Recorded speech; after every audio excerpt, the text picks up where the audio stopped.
Giggles and Gizmo, the robot friend. Once upon a time, in the bustling town of Gadgetsville, lived a curious little girl named Gemma, whom everyone affectionately called Giggles because of her infectious laughter. Giggles lived with her dad, Mr. Spark, a very creative car mechanic, and her grandparents. One sunny Saturday, Giggles decided to explore her dad's garage, a place filled with wires, circuits, and all sorts of mysterious objects. Among the clutter, she found an old radio, a broken remote control car, some tin cans, and a box of colorful LED lights. Her imagination sparked like a light bulb. "I'm going to make a robot," she declared to herself, her eyes twinkling with excitement. Throughout the day, Giggles worked tirelessly. She twisted wires, soldered connections, and pieced together her creation. By evening, standing proudly in front of her was a robot made from the discarded treasures of her dad's garage. It had a tin can body, radio dials for eyes, and LED lights that blinked like stars. She named him Gizmo. Exhausted yet proud, Giggles yawned and decided it was time for bed. "Good night, Gizmo," she whispered, not at all expecting a response from her silent new friend. That night, her grandpa, having noticed what Giggles had been working on, decided to secretly lend a hand with the project. Grandpa was a retired electrical engineer known for his inventive mind and the endless array of gadgets he brought home. Later that night, after hearing no giggles from his granddaughter's room, he knew she had fallen asleep. He tiptoed into the garage where her Gizmo stood motionless. With a knowing smile, he set to work. He connected the right cables, programmed the microchips, and ensured that Gizmo could do more than just look impressive.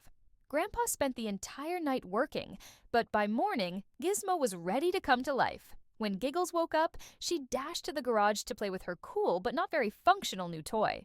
However, there, standing straight and tall, well tall for a little robot, Gizmo greeted her with a blink of his LED eyes and a cheerful, "Good morning, Giggles." Giggles was over the moon. She hugged her dad, who explained how Grandpa had worked overnight to make Gizmo operational. Giggles giggled and knew just what to do. Grandpa was still in bed sleeping, so, with permission, she made him a cup of coffee and carefully took it to him in his room as a treat. As Giggles set down the mug, Grandpa woke up and said, "What do we have here?" Giggles smiled and said, "Grandpa, you are the best," and gave him a hug.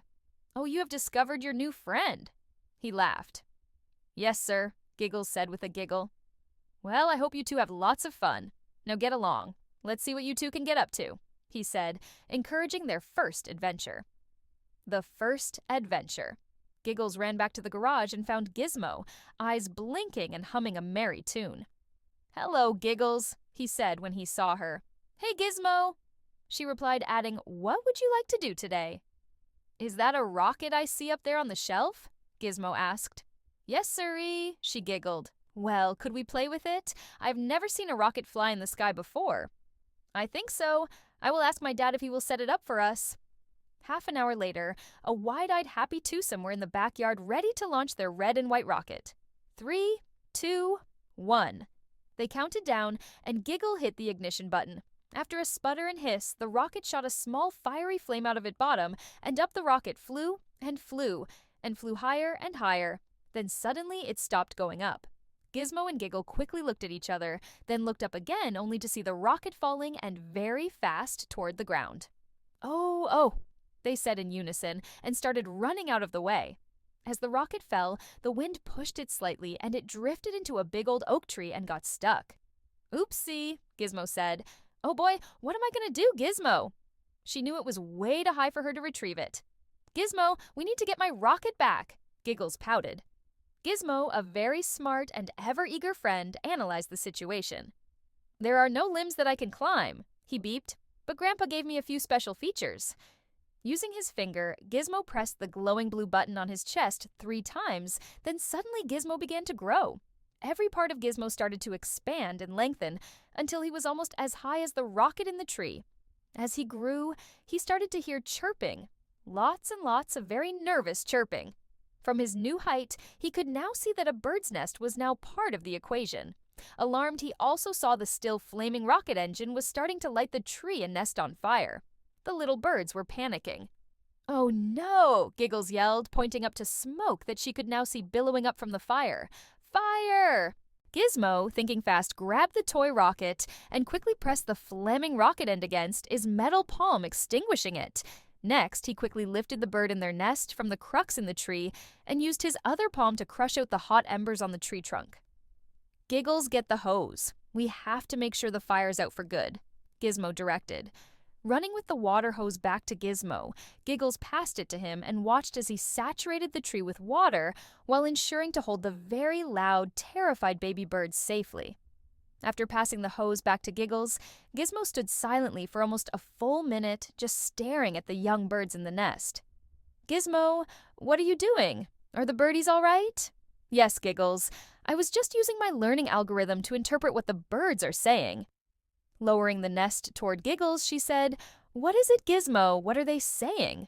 They were thanking us for saving them and asked if I could put them back in the tree before their mom returned and was worried.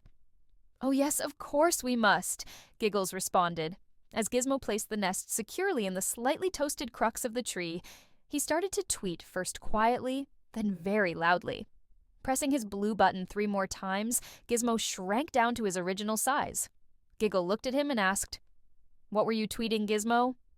I apologized for us firing the rocket too close to them and said I would make a call to their mom so she would return. Gizmo smiled. Giggles cheered. You're amazing, Gizmo, and gave him a huge hug. And so, Giggles and Gizmo's first adventure turned into many more as they embarked on a journey of friendship, learning, and exploring the wonderful world of gadgets and imagination.